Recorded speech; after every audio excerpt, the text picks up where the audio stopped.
நீங்கள் பார்த்துக் கொண்டிருப்பது தமிழ் நியூஸ் 24 முதல் 7 வரை. இன்றைய முக்கிய செய்திகள். ராகுல் காந்தியின் வாக்கு திருட்டு குற்றச்சாட்டு பற்றி இன்று விரிவாக பார்க்கலாம் வாங்க.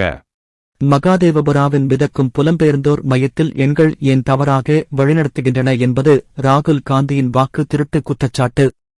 2024 மக்களவைத் தேர்தலில் பாஜக 1,0,0,2,5,0 வாக்குகளை திருடியதாக காங்கிரஸ் தலைவர் ராகுல் காந்தியின் குற்றச்சாட்டுகளால் பெங்களூருவின் மகாதேவபுரா சட்டமன்ற தொகுதி வெளிச்சத்திற்கு வந்தது. கடந்த 2 தசாப்தங்களாக இந்தியாவின் தகவல் தொழில்நுட்பத் தலைநகராக மாறியதில் நகரம் கண்ட வெடிக்கும் வளர்ச்சியை இது எடுத்துக்காட்டுகிறது. வெல்லந்தூர், வர்தூர் மற்றும் மாரத்தஹள்ளி போன்ற தூக்கமில்லாத கிராமங்களின் ஒருங்கிணைப்பாக இருந்த பெங்களூருவின் கிழக்கு எல்லை இப்போது போக்குவரத்து, கண்ணாடி முகப்புகளுடன் முடிவற்ற தொழில்நுட்ப பூங்காக்கள் மற்றும் பெரிய அடுக்குமாடி குடியிருப்புகளின் கலவையாக உள்ளது. பக்கா வீடுகள் முதல் தகரக் கொட்டகைகள் வரை ஏராளமான தங்குமிட வசதிகளைக் கொண்ட கிராமங்கள், தொழில்நுட்பத்துறையுடன் தொடர்புடைய சேவைகளில் பணிபுரியும் நூற்றுக்கணக்கான புலம்பெயர்ந்த தொழிலாளர்களை தங்க வைக்கின்றன. அவற்றில் உணவு விநியோக முகவர்கள், ஹோட்டல் ஊழியர்கள், வீட்டு பராமரிப்பு பணியாளர்கள், வீட்டுப் பணியாளர்கள், கழிவுகளை அகற்றும் முகவர்கள் மற்றும் கட்டுமான தொழிலாளர்கள் அடங்குவர். ராகுல் காந்தியின் கூற்றுப்படி 2024 மக்களவைத் தேர்தலுக்கான மகாதேவபுராவின் வாக்காளர் பட்டியலில் 1,00,000க்கும் மேற்பட்ட பதிவுகள் சந்தேகத்திற்குரியவை, ஏனெனில் அவர்களின் பெயர்கள் பல தொகுதிகளில் பதிவு செய்யப்பட்டிருந்தன, அல்லது போலி முகவரிகளைக் கொண்டிருந்தன, அல்லது பதிவு நேரத்தில் செல்லாத புகைப்படங்களை சமர்ப்பித்திருந்தன. அவர் சுமத்திய குற்றச்சாட்டில் ஒன்று, ஒரே முகவரியில் மொத்த வாக்காளர்கள் 10,452 பேர் இருப்பதாக குறிப்பிடப்பட்டுள்ளது. இதில் மாரத்தஹள்ளி பூத் எண் 366 உள்ள வீட்டு எண் 791 46 வாக்காளர்கள், விநாயகா நகர் பூத் எண் 243 உள்ள மதுபான ஆலை 153 பியர் தெருவில் உள்ள வீட்டு எண் 153 68 வாக்காளர்கள் மற்றும் முனிரெட்டி கார்டன் பூத் எண் 470 உள்ள வீட்டு எண் 35 80 வாக்காளர்கள் ஆகியோர் அடங்குவர். ராகுல் காந்தி குறிப்பிட்ட 3 முகவரிகள் ஒவ்வொன்றும் அதிக எண்ணிக்கையிலான புலம்பெயர்ந்தோர் வசிக்கும் அல்லது வேலை செய்யும் இடங்களுடன் ஒத்துப்போகின்றன என்பதை கண்டறிந்தது. இருப்பினும் வாக்காளர் பட்டியலில் பெயர்களைக் கொண்ட இந்த முகவரிகளில் தங்கியிருப்பதாக ராகுல் காந்தி குறிப்பிட்டு 194 பேரில் யாரும் இப்போது அங்கு வசிக்கவில்லை என்று பராமரிப்பாளர்கள் அல்லது மேலாளர்கள் தெரிவிக்கின்றனர். 2023 சட்டமன்ற தேர்தலில் மகாதேவபுரா தொகுதியை பாஜக வென்றது. மேலும் 2024 மக்களவைத் தேர்தலில் பெங்களூரு மத்திய மக்களவைத் தொகுதியில் கட்சியின் வெற்றிக்கு வழிவகுத்தது. மராத்தஹள்ளி வீடு எண் 791 46 வாக்காளர்கள். மராத்தஹள்ளியில் இப்போது இடிக்கப்பட்ட துளசி டாக்கீஸுக்கு பின்னால் உள்ள 5வது பிரதான சாலையில் அமைந்துள்ள முகவரியை கண்டுபிடிப்பது கடினம். ஐடி நிறுவனங்களில் மிக குறைந்த மட்டத்தில் தொடங்கி ஜிக் தொழிலாளர்கள் வரை புலம்பெயர்ந்தோருக்கு பணம் செலுத்தும் விருந்தினர் வசதிகள், உணவு கேண்டீன்கள் அல்லது குறைந்த விலை உணவகங்களாக செயல்படும் இங்குள்ள கட்டிடங்கள் முன்கூட்டியே எந்த எண்களையும் கொண்டிருக்கவில்லை. 5வது பிரதான சாலையில் உள்ள 791 எண் வீட்டில் 30 ஆண்டுகளாக வசித்து வரும் ஒரு வயதான தம்பதியினர், ஆண்களுக்கான அக்ஷயா பிஜி எனப்படும் பணம் செலுத்தும் விருந்தினர் வசதி, வீடு எண் 791 என்றும் அழைக்கப்படும் ஒரு கட்டிடத்தில் இயங்குகிறது என்பதை வெளிப்படுத்துகின்றனர். ஒரு தசாப்தத்திற்கும் மேலாக இயங்கும் அக்ஷயா பிஜியில் 25 அறைகள் உள்ளன. அவை ஒரே நேரத்தில் 75 பேர் தங்கலாம். இந்த இடம் முக்கியமாக உணவு விநியோக சேவைகளில் பணிபுரியும் தெலுங்கு பேசும் தொழிலாளர்களிடையே பிரபலமானது, ஏனெனில் அதன் உரிமையாளர்கள் மற்றும் பராமரிப்பாளர்கள் தெலுங்கு மொழி பேசுபவர்கள். அவர்கள் ஆந்திர உணவை வழங்குகிறார்கள். அக்ஷயா பிஜி கட்டிடத்திற்கான 2020 மின்சார பில் உரிமையாளர் நாகராஜா ரெட்டி என்பதை குறிக்கிறது. அக்ஷயா பிஜிக்கான ஆன்லைன் பட்டியல் மராத்தஹள்ளி கிராமத்தின் 5வது குறுக்கு சாலையில் 791 அமைந்துள்ள ஒரு சிறுவர் விடுதியாக அடையாளப்படுத்துகிறது. இது டிவி இல்லாமல் மாதத்திற்கு 4,500 ரூபாய் மற்றும் ஆந்திர மக்களுக்கு சிறந்த டிவியுடன் மாதத்திற்கு ரூபாய் 5,000 கட்டணம் வசூலிக்கப்படுகிறது என்று 2018ஆம் ஆண்டு ஆன்லைன் மதிப்பாய்வு கூறுகிறது. 2024 மக்களவைத் தேர்தல் பட்டியலில் ராகுல் காந்தி வீட்டு எண் 791 இல் பதிவு செய்யப்பட்டதாக பட்டியலிடப்பட்ட 46 பேர்களில் அக்ஷயா பிடோட்ஜி, பராமரிப்பாளர் மாதவ் ராவ் அவர்களில் யாரும் இங்கு வசிக்கவில்லை என்று கூறுகிறார். அவர்கள் அனைவரும் கோவிட் காலத்தில் வெளியேறினர். நிறைய பணம் செலுத்தும் விருந்தினர்களைப் பார்க்கிறோம். சிலர் 2 மாதங்கள் தங்குகிறார்கள், மற்றவர்கள் சுமார் 1 வருடம் தங்குகிறார்கள். மிகச் சிலரே நீண்ட காலம் தங்குகிறார்கள். ராகுல் காந்தி குறிப்பிட்ட 46 பேரில் பெரும்பாலோர் ஆந்திராவைச் சேர்ந்தவர்கள். பணம் செலுத்தும் விருந்தினர்கள் இங்கு வந்து வெளியே செல்கிறார்கள். அவர்களில் சிலர் வேலைவாய்ப்பை பெறுவதற்காக வாக்காளர் அடையாள அட்டைகளைப் பெறுகிறார்கள் என்று அக்ஷயா பிடோட்ஜிக்கு அடுத்ததாக அமைந்துள்ள ஒரு சிறிய கடையில் ஒரு தையல்காரர் கூறுகிறார். எனக்கு 3 அறைகள் கொண்ட ஒரு வீடு உள்ளது. அதை ஒரு ஹோட்டல் குழுவிற்கு வாடகைக்கு விட்டுள்ளனர். 20 பேர் அங்கு வசிக்கின்றனர். ஒரே முகவரியில் பல வாக்காளர்கள் இருப்பது போலி வாக்குகள் என்று அர்த்தமல்ல என்று உள்ளூர் கடை உரிமையாளரான மோகன்குமார் கூறுகிறார்.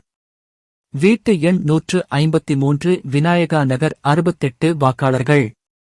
சொத்து எண் 153 பெங்களூருவின் வைட்ஃபீல்ட் பகுதியில் அமைந்துள்ளது. அதன் வளாகத்தில் இருந்து 1 ஏக்கருக்கும் அதிகமான பரப்பளவில் 153 பியர் தெரு என்ற ஐரோப்பிய பாணி மதுபான ஆலை இயங்குகிறது. இந்த சொத்து ஒரு சிறிய ஷாப்பிங் பிளாசாவையும் கொண்டுள்ளது, மேலும் பல ஆடம்பர கடைகளையும் கொண்டுள்ளது.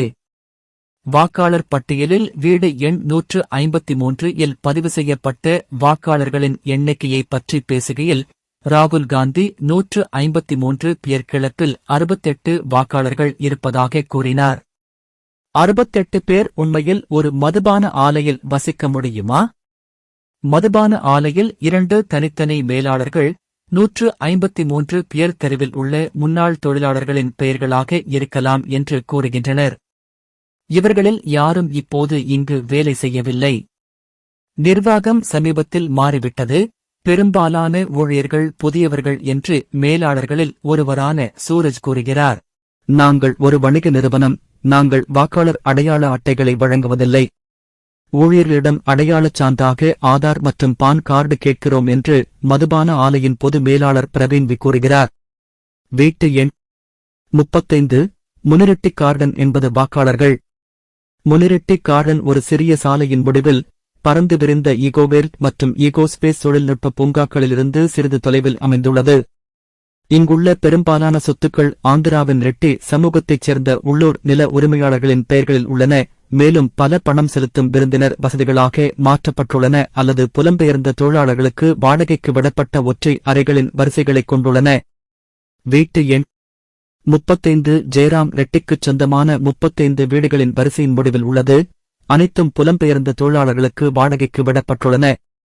இணைக்கப்பட்ட கழிப்பறைகள் கொண்ட சிறிய அறைகள் ஒவ்வொன்றும் 2-3 நபர்களை தங்க வைக்கலாம் மற்றும் மாதத்திற்கு ₹3000க்கு வாடகைக்கு விடப்படுகின்றன. 35ஆம் எண் இல் உள்ள தற்போதைய குத்தகைதாரர் மேற்கு வங்காளத்தைச் சேர்ந்த புலம்பெயர்ந்த தொழிலாளி. அவர் 2 மாதங்களாக இந்த வசதியில் வசித்து வருகிறார். மகாதேவபுரா வாக்காளர் பட்டியலில் அவரது பெயர் இடம்பெறவில்லை, ஏனெனில் அவர் சமீபத்தில்தான் வந்தார் என்று அருகில் வசிக்கும் பராமரிப்பாளர் சுரேஷ்குமார் கூறுகிறார். வீட்டு எண் 35 இல் மட்டும் வாக்காளர் பட்டியலில் 80 பெயர்கள் இருப்பது ஏன் என்று எங்களுக்கு தெரியவில்லை. அறைகளை வாடகைக்கு எடுத்துவிட்டு வெளியேறும் மக்களின் எண்ணிக்கை அதிகமாக உள்ளது. 2024 வாக்காளர் பட்டியலில் உள்ள பல பெயர்கள் கோவிட் தொற்றுக்கு முன்பு இங்கு வசித்தவர்களின் பெயர்கள். கோவிட் காலத்தில் இந்த இடம் காலியாகிவிட்டது என்று பராமரிப்பாளர் கூறுகிறார். பராமரிப்பாளரின் கூற்றுப்படி குத்தகைதாரர்களுக்கு மின்சார கட்டணத்தின் நகல் மற்றும் வேலைவாய்ப்புக்கான அடையாள அட்டை தேவை. உள்ளூர் பாஜக தலைவரும் மகாதேவபுரா முன்னாள் எம்எல்ஏவுமான அரவிந்த் லிம்பாவலி கூறினார். வீட்டு எண் 35 இல் பட்டியலிடப்பட்டுள்ள 80 வாக்காளர்களில் 6 பேர் மட்டுமே உண்மையில் வாக்களித்ததை நாங்கள் சரிபார்த்தோம். விநாயகா நகரில் உள்ள வீடு எண் 153 தொடர்பான ராகுல் காந்தியின் கூற்று குறித்து 68 தொழிலாளர்கள் ஒரு விடுதியில் பொதுவான தங்குமிடம் வழங்கப்பட்டதால் அவர்கள் முகவரியில் வாக்காளர்களாக காட்டப்படுகிறார்கள் என்று அவர் கூறினார். 2024 தேர்தலில் வாக்களித்த 68 பேரில் 2 மட்டுமே ராகுல் காந்தியின் அனைத்து குற்றச்சாட்டுகளும் உண்மையிலிருந்து வெகு தொலைவில் உள்ளன. மகாதேவபுராவில் எந்த சட்டவிரோதங்களும் நடக்கவில்லை. நாங்கள் சட்டப்பூர்வமாக வெற்றி பெற்றோம். எங்கள் கட்சி இயற்கையான வளர்ச்சியைக் கண்டுள்ளது. ராகுல் காந்தி இதை உணர வேண்டும். காட்டளவில் மகாதேவபுராவில் வாக்காளர் எண்ணிக்கையில் இயற்கைக்கு மாறான வளர்ச்சி காணப்பட்டதாக தெரிகிறது. 2008 சட்டமன்ற தேர்தலில் 2.75 லட்சத்திலிருந்து 2024 மக்களவைத் தேர்தலில் 6.6 லட்சமாக 140% அதிகரிப்பு. பெங்களூரு மத்திய சட்டமன்ற தொகுதியில் இரண்டாவது அதிகபட்ச வாக்காளர் அதிகரிப்பைக் கொண்ட சர்வக் நகர் இந்த முறை 26.5% மட்டுமே அதிகரித்துள்ளது. 2008 3.05 லட்சமாக இருந்தது. 2024 3.86 லட்சமாக உயர்ந்துள்ளது. பெங்களூரு மத்திய சட்டமன்ற தொகுதியின் பிற சட்டமன்ற தொகுதிகளிலும் வாக்காளர்களின் வளர்ச்சி அதே அளவில் இருந்தது. சாந்தி நகர் 25.2%, சி.வி. ராமன் நகர் 23.1%, சி.வி. ராமன் நகர் 23.1%, சிவாஜி நகர் 19.8%, ராஜாஜி நகர் 13.7%, சாம்ராஜ்பேட்டை 12.6% மற்றும் காந்தி நகர் 3%. அதே நேரத்தில் மகாதேவ்புராவில் உள்ள சொத்துக்களின் எண்ணிக்கை 2016 முதல் 17 வரை மற்றும் 2023 முதல் 24 வரைக்கு இடையில் 2 மடங்கிற்கும் மேலாக அதிகரித்து 1.48 லட்சத்திலிருந்து 3.59 லட்சமாக உயர்ந்துள்ளது. இந்த பகுதி இப்போது நகரத்திற்கு வரி வருவாயாக 885 ரூபாய் கோடியை வழங்குகிறது. இது 2016 முதல் 17 வரை 361 ரூபாய் கோடியாக இருந்தது. கூடுதலாக இந்த பகுதியில் கிராம பஞ்சாயத்துகளின் கீழ் 1.5 லட்சம் சொத்துக்கள் உள்ளன. 2008ஆம் ஆண்டு புதிய மகாதேவபுரா தொகுதி உருவாக்கப்பட்டதிலிருந்து 4 முறையும் மகாதேவபுரா சட்டமன்றம் மற்றும் பெங்களூரு மத்திய மக்களவை தொகுதிகளை பாஜக வென்றுள்ளது. 2024ஆம் ஆண்டைப் போலவே 2019ஆம் ஆண்டு பெங்களூரு மத்திய மக்களவைத் தேர்தலில் பாஜக பெற்ற வெற்றி மற்ற தொகுதிகளில் தோல்வியடைந்த போதிலும் மகாதேவபுரா தொகுதியில் அக்கட்சி பெற்ற மிகப்பெரிய முன்னிலைகளால் எளிதாக்கப்பட்டது. 2024 மக்களவைத் தேர்தலில் மகாதேவபுரா தொகுதியில் பாஜக வாக்குகள் 2023 சட்டமன்ற தேர்தலை விட 47,901 அதிகரித்தன. காங்கிரசின் வாக்குகள் 21,744 குறைந்தன. இத்துடன் இந்த செய்திகள் முடிவடைந்தது.